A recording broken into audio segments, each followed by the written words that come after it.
Hello, this is Memphis Communiversity. Today we are going to be doing a differential equation for response question practice video. Today we are at difficulty number 4 out of 10. So basically what we've done, of course, is we've created free response questions of each type from difficulty 1 through 10. So we have 10 practice free response questions. So this is sort of the middle-ish level. So what we're going to be focusing on, of course, will be eventually the separate and integrate question, because that is the significant portion of every single differential equation frick, if it's on there. It's going to be an ln case, so we're going to focus on what it means in order for it to be an ln case. Also, some students have trouble when the differential equation for response question is sort of a scenario like it is in this case. But as you'll see, it's not that much harder. It's just the variables aren't y's and x's. So let me tell you about this question. So I have this friend, Japu.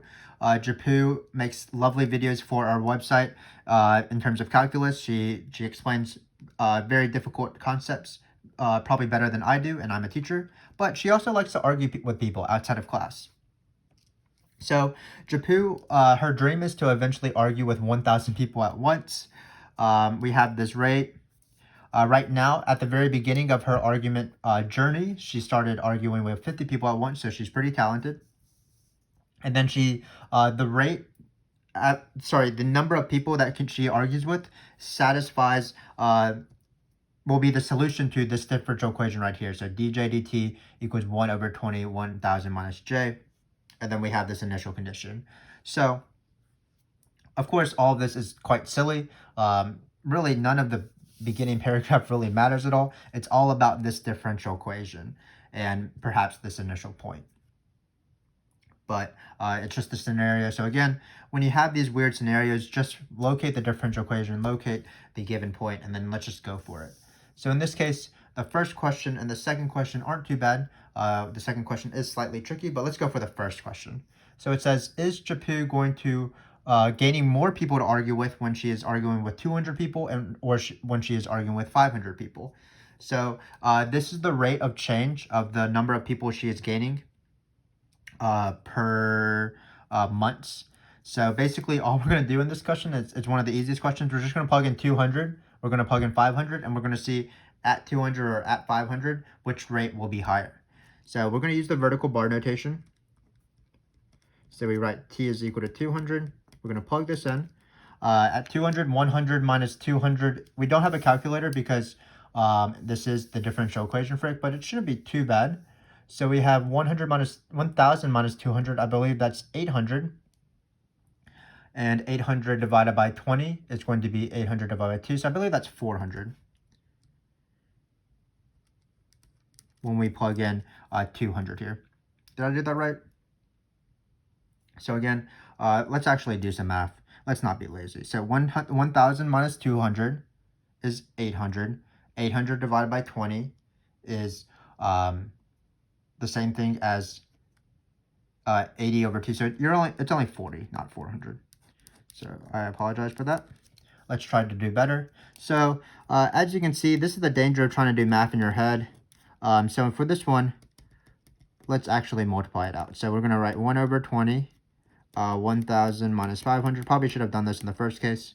So we're going to get 500 over 20. So it's going to be zeros to cancel. So you're going to get 25. So 40 is bigger than 25. So she is gaining more people to argue with at t equals 200.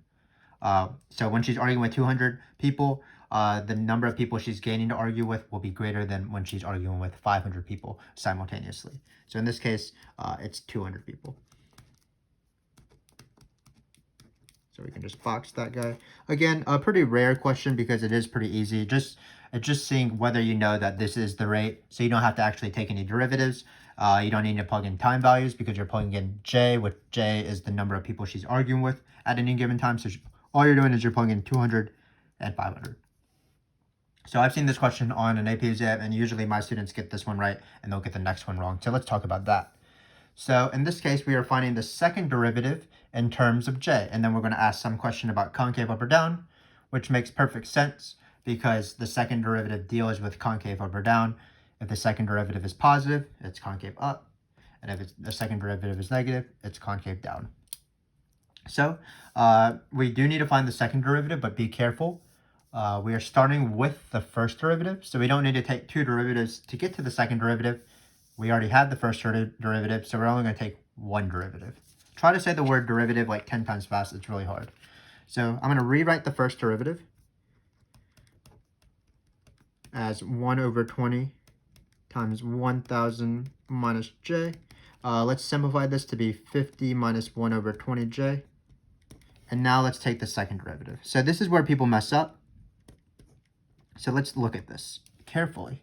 So when you take the derivative of 50, that's 0. People don't mess that up usually. And then they look at this thing right here, and they're like, oh, I know the derivative of negative 1 over 20j. That's the same thing as the derivative of 2x, which is just 2. So some people write negative 1 over 20, and they just leave, and they go on to the next question. But unfortunately, this is wrong, because j is the top variable, meaning it's the dependent variable. It's the variable that's like y. So you actually need to implicitly differentiate this function as you go from one derivative to the second derivative. So for example, remember that the derivative of something like y squared is 2y times y prime, as opposed to the derivative of x squared, which is just 2x, because x is like t in this case, y is like j.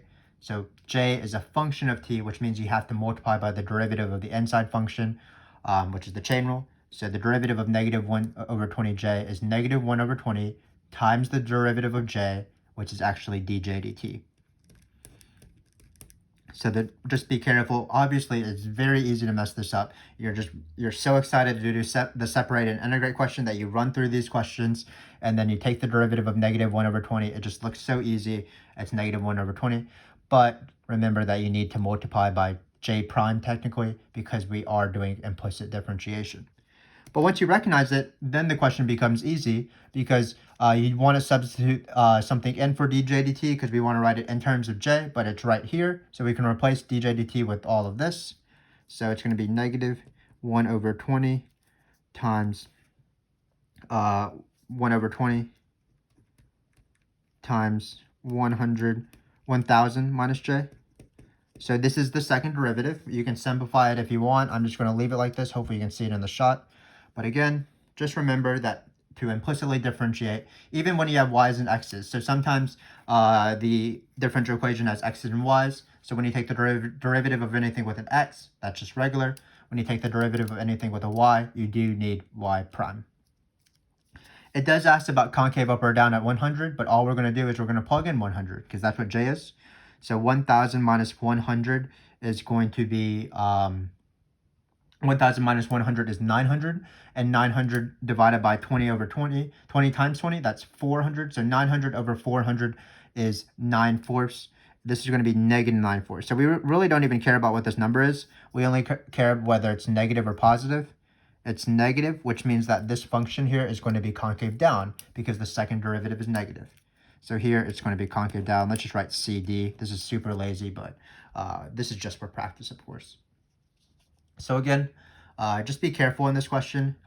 B is harder than A. A would just plug in two numbers into the equation. You didn't have to do any math at all.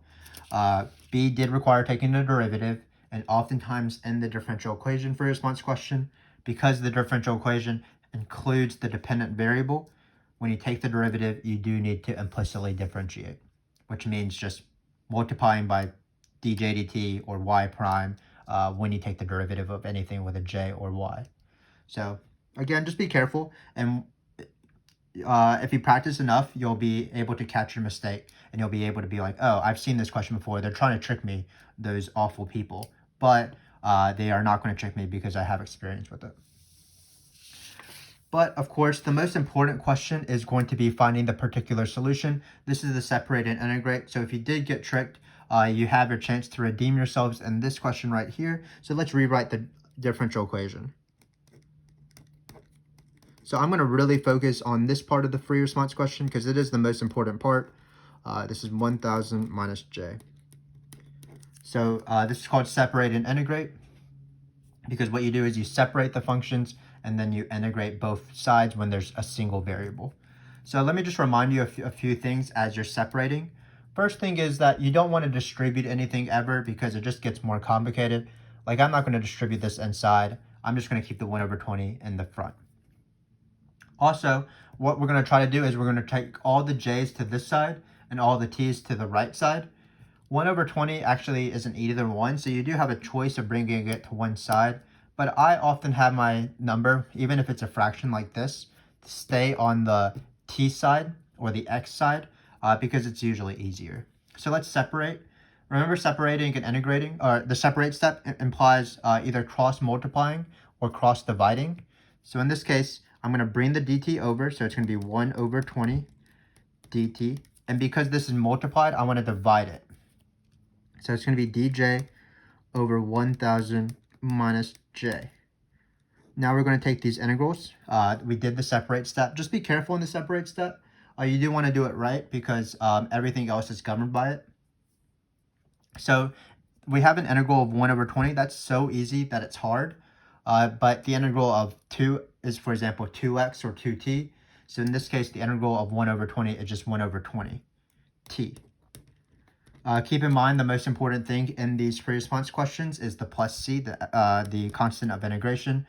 If you write plus c, basically you get points. So just remember that. And if you don't write plus c, you get counted off a lot of points. It's a very easy thing to forget, but it is very important. So now we're going to do the integral of 1000 minus j. I'll do it on the side for you in this case, but I think that if you practice enough examples, you'll be able to skip this step. But this is technically a u sub. Be careful, because the derivative of this function is not just 1. So I'm going to do a u sub on the side. It's going to be u is equal to the thing in the denominator. So it's 1000 minus j. Then we get du is equal to minus dj. And then we are going to change this integral. So it's going to be the integral of something over u, because I replaced this u with this. And then dj is equal to minus du, so that's why it's minus du. So when we take this integral, this is ln. And then this integral is minus the ln of 1000 minus j. So I can write that right here. Hopefully you can tell the difference between my absolute value and my 1. But most students don't need to u sub after a point because they can just take the antiderivative just by looking at it. Just keep in mind that this negative is very important and it came from a u sub. So how the u sub works is if you have something in a fraction where it's a linear term, so it will be ln, you'll write ln of that thing in the denominator. And then you'll multiply by the reciprocal of the derivative of the inside, because that's what u subs are. U subs are the opposite of the chain rule. So the reciprocal of this derivative is -1. So that's why we multiply by -1. If you wanted to practice, for example, let's say we wanted to find the integral of dy over 2y plus 1. So this is another example. It is linear, so it is ln. So it's ln of 2y plus 1. And then we would multiply by the derivative of this, which is 1 over 2. The reciprocal of the derivative of this, which is 1 over 2. So this would be this antiderivative. Again, what we're focusing on is that there's going to be a constant in the front, just like with the chain rule. But instead of multiplying by the derivative, you multiply by the reciprocal of the derivative when it's linear. Keep in mind that not every single fraction is ln. So for example, if this was squared, then we would be doing power rule instead. Because power rule holds for every single exponent that's not of the form n x or y to the -1. In this case, we do have something to the -1 if you wrote it as a negative exponent. So again, just focus on this constant in the front. For example, the integral of, I don't know, 2 divided by 2, let's see if you can see this, 2 divided by 5 minus 7x, that'd be 2 times the ln of 5 minus 7x times -1/7, because that's the reciprocal of the derivative. But once we have taken the integrals correctly, which we have done, now what you want to do is you want to see if you have the ln case or the not ln case. So the not ln case was our previous difficulty number 1 and difficulty number 2 videos. This is difficulty number 4, by the way. And then the ln case was introduced in difficulty number 3. We also have videos on separate and integrate that deals with how we like to maneuver around with ln. What we're going to try to do is we're not going to try to use plus c. We're going to try to change the plus c to an a. So let me show you how to do that. The first thing you want to do is you want to change the negative and bring it to the other side. So it's going to be ln of 1000 minus j equals negative 1 over 20. And you can write minus c here, but c is a constant, so I just always like to write plus c, basically. If you want, you can write minus c. It is definitely not a problem because we're about to change it to an a anyway. Why are we doing this? Well, e and ln are inverses only when they're basically by themselves. So when we raise both sides to a power as a power of e, we want this negative to go away. We want it to bring it to the other side to make things easier. So let me remind you what happens when you have isolated the ln step. It's very easy and you'll get used to it as you do more questions. So basically what happens is you have an ln of something with y's, in this case j, so we can write a g of j, I guess. And then you'll have some function of t's or x's on this side. So let's say f of t. And you'll have your plus c. And then you're immediately going to go to this step before solving for the plus c because you're changing the constant of integration. What's going to happen is you're going to raise both sides as powers of e. You're going to do a little bit of algebra, but you can skip to this step that I'm talking about. You don't need to know the machinery behind within the sort of the intermediate steps.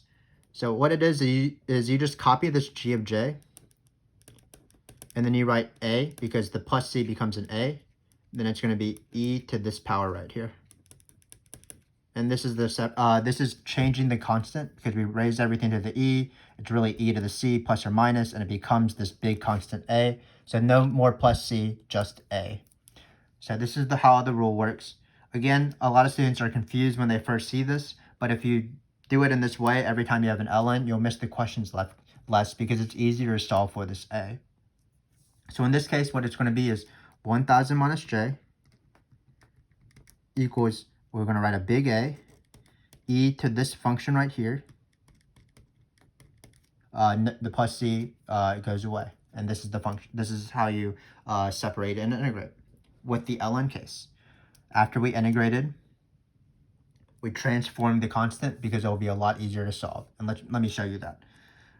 It's a lot easier to plug in 0 into t and solving for a because you'll get e to the 0. If you were trying to do it with the c step, you would have some negative ln's and you might get confused. So when you plug in 0 here, it will be a e to the 0. So no matter what, if you have plus or c or a, right when you have them, you're going to just plug this in and try to solve for them. But in this case, we're not going to remember plus c anymore. We're only caring about the a. So when we plug in this side, it looks like it's going to be 1000 minus 50. So it's going to be 1000 minus 50, which is going to be 950. So our final answer, we actually have a few more steps. Right when you solve the a or the c, you want to replace it. But again, we're dealing with a and not c in this case. So it's going to be 1000 minus j equals 950. E to the negative 1 over 20t. And then finally, we want to solve for j. So we're going to bring the j to the other side. Or we really will bring this to the other side and add j. So it's going to be j is equal to 1000 minus this. And we are done.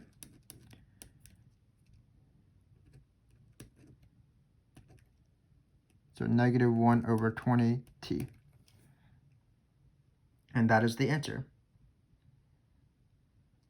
So that's how you do these pre-response questions. So let's just focus on two big things.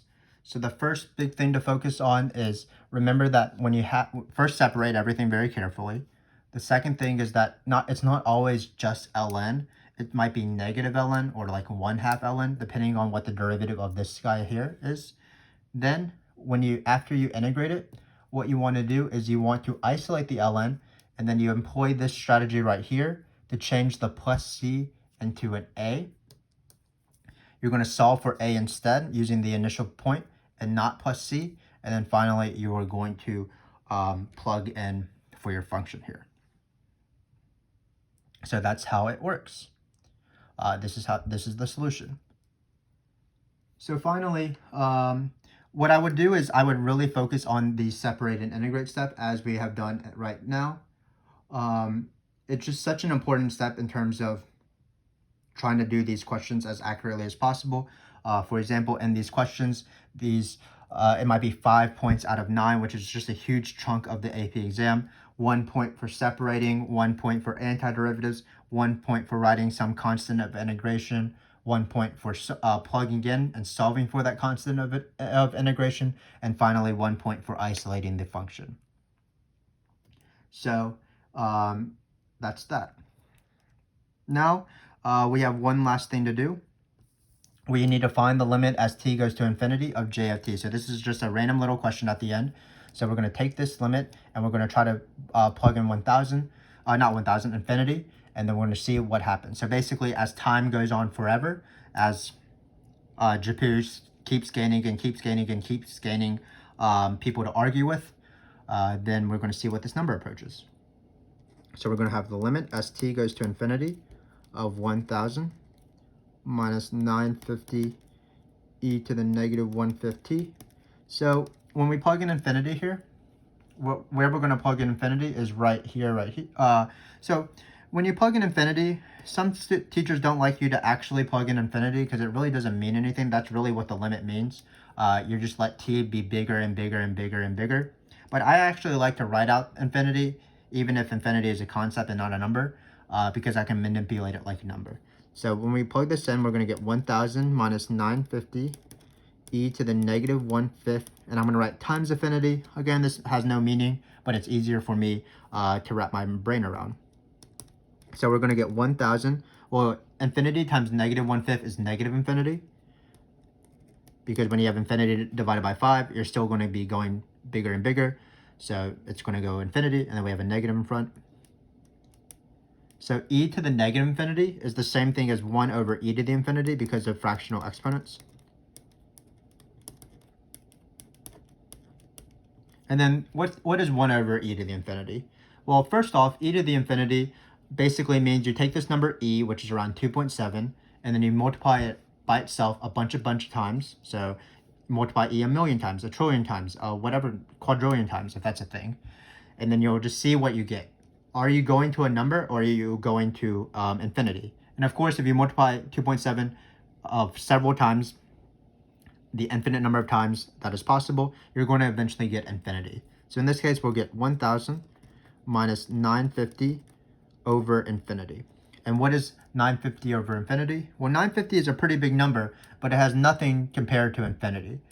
Because if you have like 950 things and you split it up amongst like the atoms of the universe, a huge number, and then smaller and smaller and smaller, that 950 things will be split up so small that'll be approaching 0. So that's why this right here, any constant number, even if it's like a million over infinity, infinity is so much bigger than that, and it's in the denominator, so this will be 0. So in the end, you're going to get 1,000 minus 0, which is 1,000. So basically what this is saying is that as Chapu argues and argues forever, if she happens to be immortal, then eventually, while she might not get to 1,000 people to argue with, she'll eventually tend towards that number. So hopefully that is the free response question. Hopefully that was pretty useful for you.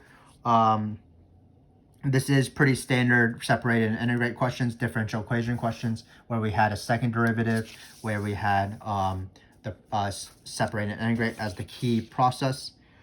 Keep in mind that some things that weren't covered that are usually on differential equation free response questions appear in several of our other videos, like tangent lines, tangent line approximations, and slope fields, Euler's for BC. All of these were AB. So check those out if you want more practice with differential equation free response questions. Let's just review what we did. The first question was pretty easy. All we did was we plugged in 200 and 500. For the second question, all we needed to remember is that when we took this second derivative, we needed to remember implicit differentiation. And then we did concave up or down based off the second derivative, being positive or negative. For this free response question, for the part C, this is the key step. We separated slowly. We took the integral of each one. We remembered plus C. the integral of this wasn't just ln because of this negative right here, it was negative ln because of this u sub if you want to do the u sub on the side. Or if you want to skip the u sub in this sort of fashion right here by multiplying by the reciprocal of the derivative of the inside. This allowed us to show that we had the ln step, or the ln case. So we brought the negative over first to isolate the ln, and then we went from this step to this step according to this rule. Basically, what we're doing is we're raising both sides to the e and manipulating the constant to look nicer. And then when you have this, all you do is you plug in the initial condition into t for 0, 50 for j, solve for a, immediately plug in what you found. You always want to use your findings, 950, and then you want to isolate j. So if you were to start anything, let me get my pen out, you would be focusing on this question. So we'll start it 6 times because that is how important it is. Finally, we took the limit as t goes to infinity of this particular solution that we found, and we saw that e to the negative infinity was 0, so you ended up just getting 1000. But this is a pretty typical free response question. If you need more practice, of course, continue watching this video series. We made these videos for you guys so that you can improve and you can be comfortable as you take the AP exam or as you take your differential equation test in high school. We appreciate your support of the channel. Give us a like or subscribe if this was useful. I will see you later on as we continue progressing the level of these free response questions. Thanks again for watching.